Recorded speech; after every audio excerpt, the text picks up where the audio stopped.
All right, Ubiquiti, Unifi, and Chamberlin gate stuff.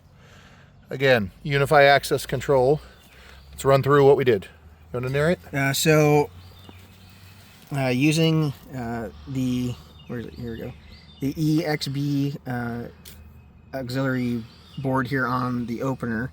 Down here at the bottom, I'm using the open, which is our orange pair, and the closed, which is our blue pair, and then the orange, white, and blue, white are going into our common here. So I can send an independent open and closed signal.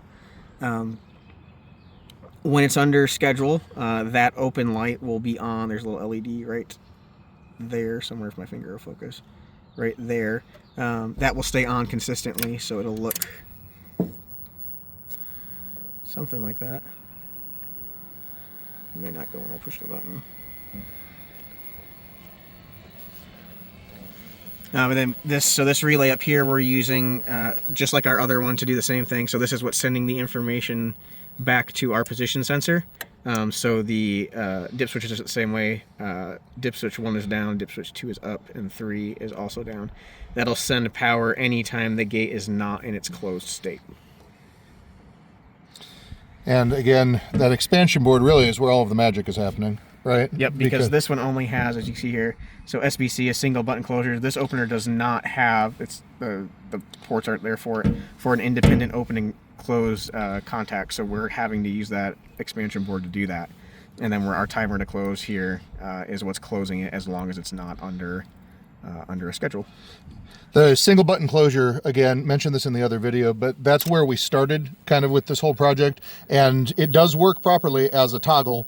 But what's happening here is on the Unifi Access controller or on the hub, it is just a dry contact closure. This is sending, what did we say, 36 volts? 36 volts, I think. There's 36 volts coming off of this.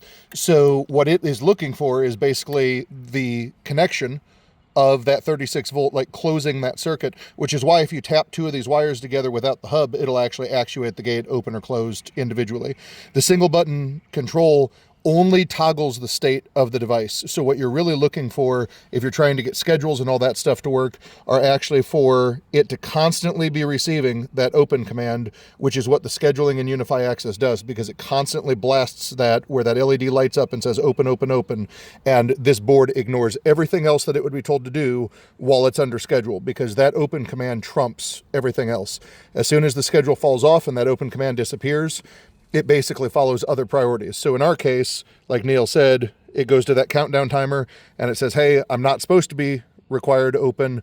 I'm going to now close automatically in 10 seconds or whatever. That's how we got the auto fail, like after the ground loop engages or after a remote button in a truck or a vehicle closes it or forces it open. That's how we got all that to work.